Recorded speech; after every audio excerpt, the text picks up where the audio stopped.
Ever sit next to someone who barely says a word, and yet somehow you feel like they're thinking everything? You ask them a simple question like, "So what do you think?" And they pause. Not a normal pause, not a casual, No, this is the kind of pause where you can practically hear their brain opening 47 tabs at once. Meanwhile, you're standing there like, "It's just pizza toppings. Why are we analyzing this like it's a life decision?" Or maybe, "That person is you." You replay conversations in your head hours later.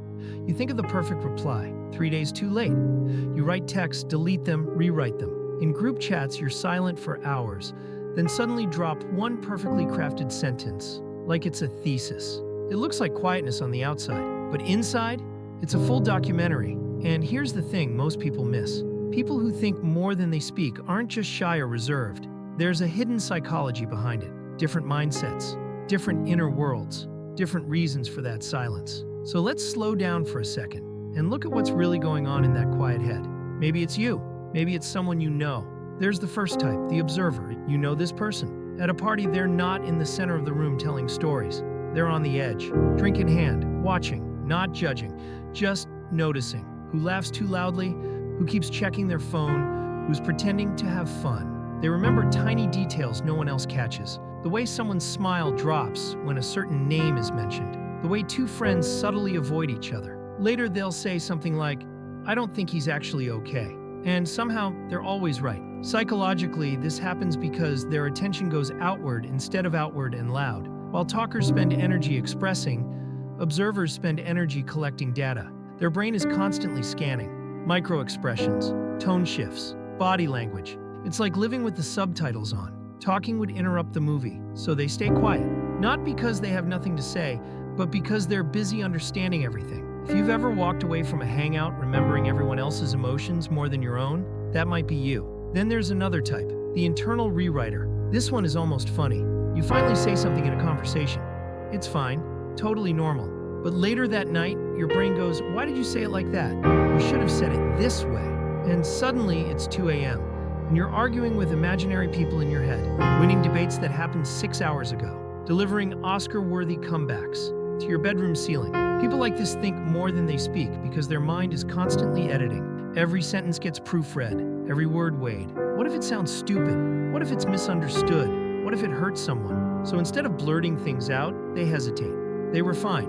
Sometimes, they refine so much that nothing comes out at all. Psychologically, it's tied to self-awareness and sometimes a bit of social anxiety.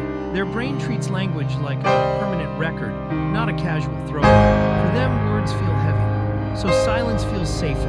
If you've ever typed a message, deleted it, typed it again, deleted it again, and then just sent LOL instead. Yeah, you know this one. Then there's the deep processor. This person doesn't do small talk well. How's the weather? Crazy traffic today. Nice shoes. Their soul leaves their body, but ask them something real.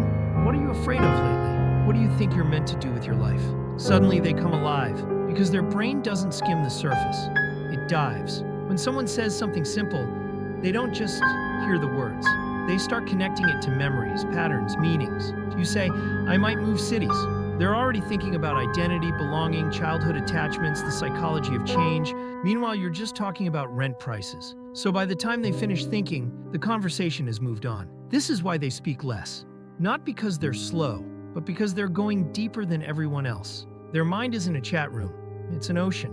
And oceans don't rush. If you've ever felt bored by shallow conversations but energized by one deep late-night talk, you might be this type. Then there's a quieter, more hidden one, the emotional guard. These people think a lot and because they feel a lot, but they don't show it easily. You'll ask, "Are you okay?" And they'll say, "Yeah, I'm fine." While internally, they're processing 19 emotions, 3 childhood memories, and a whole existential crisis. Talking feels risky, because once they start, they might not stop. Or worse, they might be misunderstood. So they keep it inside. They analyze their feelings privately, like sorting letters in the dark. Psychologically, this is protection. Maybe they learned early that being open wasn't safe. Maybe vulnerability wasn't welcomed. So their brain built a habit. Think first, speak later, maybe never.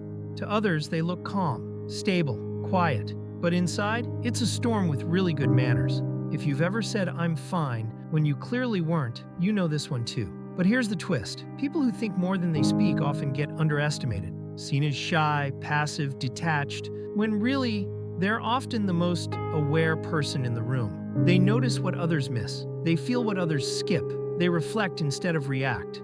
And in a world that rewards whoever talks the loudest, their quiet depth can look invisible. But it's not emptiness. It's fullness. It's just happening inside. Sometimes the loudest minds are the quietest mouths. So now I'm curious, which one felt familiar? The observer, the rewriter, the deep processor, the emotional guard? Maybe you're a mix of all of them. Maybe you're that person who doesn't say much. But when you finally do speak, everyone listens.